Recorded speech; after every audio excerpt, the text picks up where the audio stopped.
voltamos, meus queridos, e o pastor continua ministrando a respeito desse tema maravilhoso sobre a sexualidade da família. E hoje a gente está falando, então, sobre restaurando as primícias da nossa identidade pessoal. E a gente estava falando aqui que a sexualidade, ela é construída, né, pastor?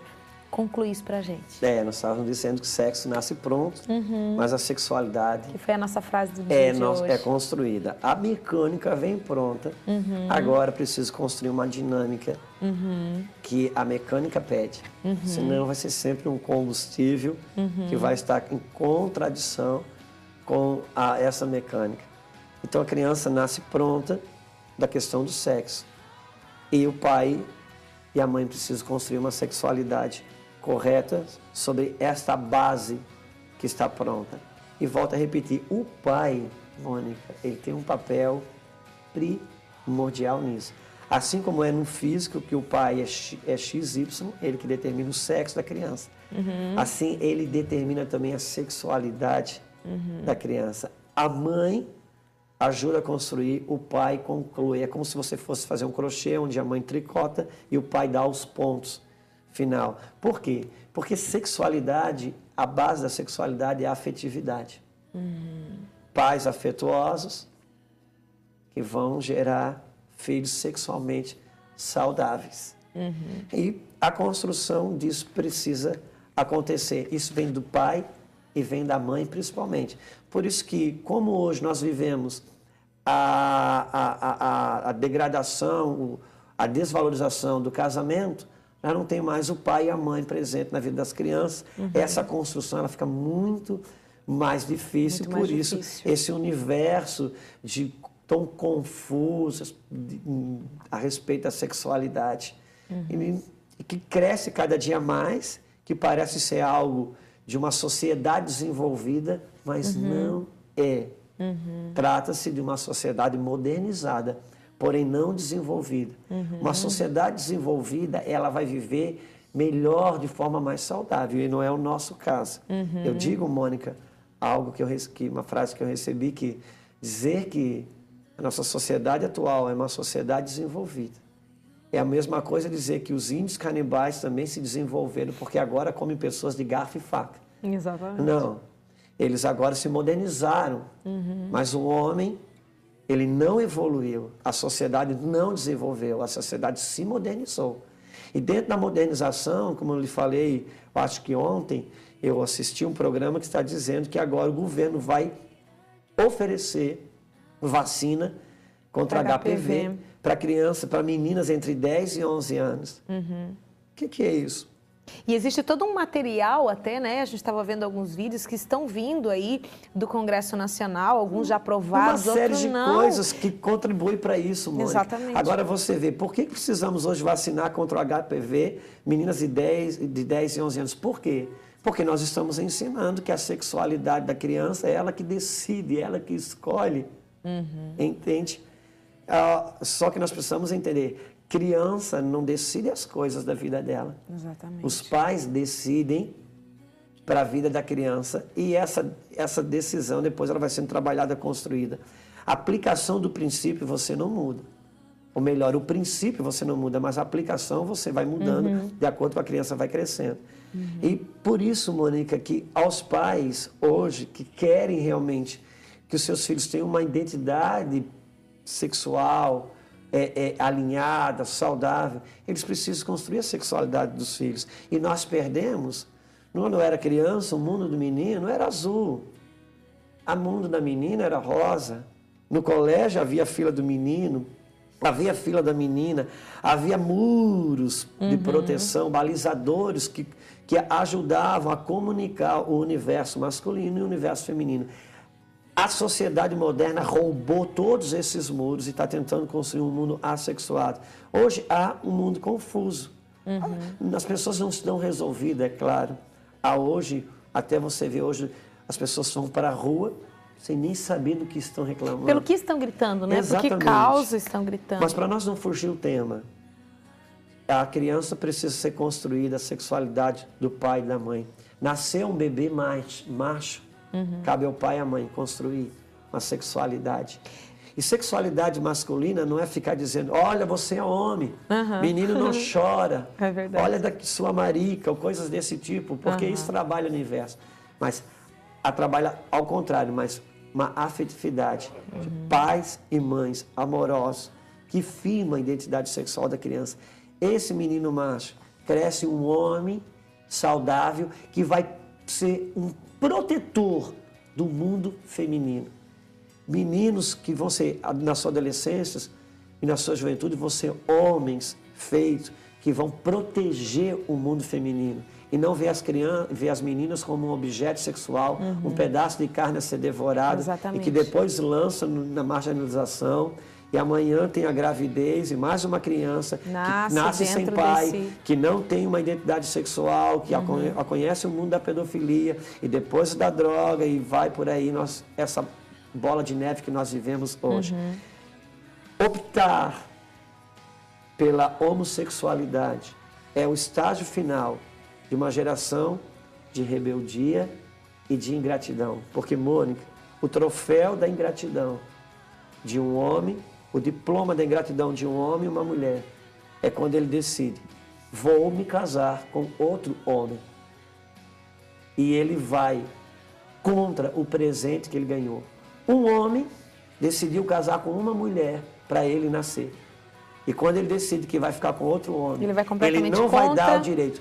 Agora, nós gastamos milhões pela preservação da espécie do peixe, do passarinho, das plantas, e não estamos preocupados com a preservação da espécie humana. E preservação da espécie humana precisa que você concorde com a natureza da espécie humana, que diz que um homem se une a uma mulher para ter procedência nessa natureza. Quando um homem se une a outro homem, ele negou à sua prole aquilo que os seus pais não lhe negaram, que é o direito de gerar uma vida. E é como o pastor falou ali, ele nasce macho, de fora para dentro é construída através do pai, da mãe, essa identidade, né, principalmente do pai na vida do menino, construída a sexualidade. Que começa isso, no então, ventre começa desde o ventre na adolescência. E daí aqui ele vai, então, é um exterior vindo para o interior, depois o interior vindo para fora. Né? Por isso que é tão importante isso, eu vejo hoje, e a paternidade de Deus. E eu vou te fazer uma pergunta, a gente já está com o nosso horáriozinho indo, pastor, não seria nem uma pergunta, seria uma colocação. Que nós temos muitas mães hoje, né, solteiras, né, ou que se divorciaram, ou que se separaram, e, por exemplo, assim, estão criando seus filhos sozinhos. Ótima pergunta. Né? Ótima pergunta. Uma mãe que hoje cria o filho sozinho, Mônica. Que é o meu caso. Que é o seu caso. Basta que, Mônica, essa mãe tenha esses princípios corretos como verdades que governam o seu interior, o seu entendimento a respeito do universo, da identidade sexual do seu filho, da sua filha. Isso será o elemento vital para construir uma identidade sexual correta. Por quê?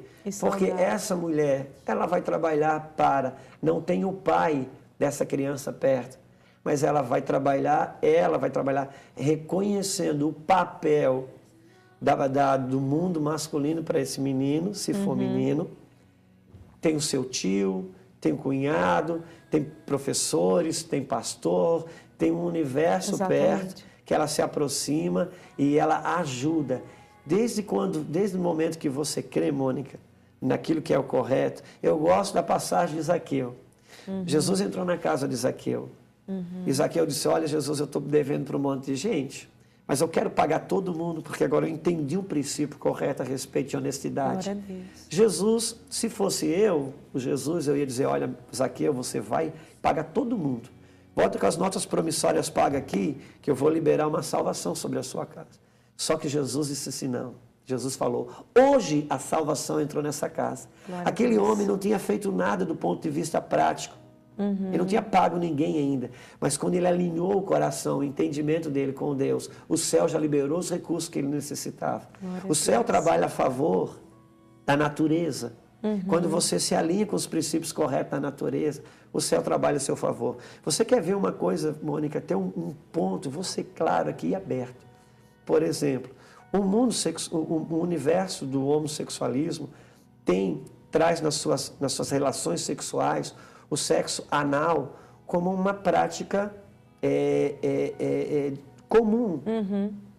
Agora, se você conversar com qualquer sexólogo, seja ele cristão ou ateu, seja ele hétero ou homossexual, ele vai te falar 3 coisas básicas. Número 1, os ânus foi feito para expelir. Ele não foi feito para receber. Só que isso não é uma fala de pastor. Isso é uma fala de qualquer sexólogo. Algum médico clínico? Qualquer sexólogo. Número 2, para sexo sexual é preciso o uso da camisinha. Sempre. Mesmo que sejam os mesmos parceiros para o resto da vida. Mesmo que o parceiro seja o mesmo, para o resto da vida precisa de camisinha, preservativo. Por quê? Porque você consegue fazer uma higiene das fissuras anais externas. Mas interiormente você vai ter contato com coliformes fecais. O canal da uretra é um canal receptivo de bactérias. Então você não pode ter relações sexuais anal sem preservativo. Precisa de preservativo.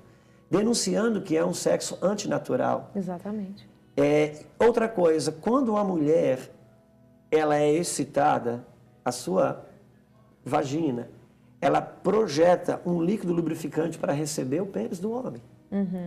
Não é o caso do ânus. Exatamente. Por isso que você precisa de artifícios declarando que é algo antinatural. E a lei básica da inteligência é que sempre que você trabalha contra a natureza, você está no sentido contrário. Exatamente. Você Então, vai colher as consequências disso, né? Não se trata, obviamente que eu estou falando de conceitos aqui, Mônica. Eu posso entender uma pessoa que tem desejos contrários de si. Eu posso entender um homem, uma mulher que está do outro lado da tela dizendo, pastor, mas espera, você não sabe a minha situação. Eu sou homem, fisicamente, mas dentro de mim as coisas respondem como mulher. Eu olho para outro homem, é como se eu olhasse um pedaço de plástico e olho para uma mulher e mexe as coisas dentro de mim. Eu não estou desqualificando isso, eu não estou jogando isso fora. Eu posso sentar com essa pessoa, eu posso ouvi-la, eu posso conversá-la, eu sei de suas lutas, eu tenho coisas dentro de mim, desejos dentro de mim que pulsam muitas vezes, que eu sei que não coadunam com a minha natureza e que não me vai fazer um bem. E que eu aprendi em Deus resisti-los, vencê-los e anulá-los e reconstruir novos desejos corretos. Não estamos falando aqui, não estamos reduzindo a nada os sentimentos das pessoas. Só que, por maiores que sejam os seus sentimentos, Mônica, eles não eliminam as verdades contundentes da sua natureza. Ainda que você morra de vontade de comer um doce, se você tem diabetes, o médico vai dizer, que não morra pode. de vontade, mas não coma o doce. É verdade, E o pastor. médico te ama, e o médico não é contra você. Verdade. E na receita que ele dá, não é para ele, é para você. Se você quebrar a receita, não é o médico que adoece, é você que adoece. Exatamente, Então, pastor. nós não estamos aqui diminuindo os desejos, os sentimentos de nenhuma pessoa. Exatamente. Porém, nós estamos trazendo luz sobre um assunto e podemos ajudá-la, certamente podemos. Pastor, olha, realmente o nosso horário, ele voou, né? E a gente vai continuar falando amanhã a respeito disso. Então, meus queridos, beijo no coração de vocês. Amanhã a gente volta falando sobre esse tema. Tchau!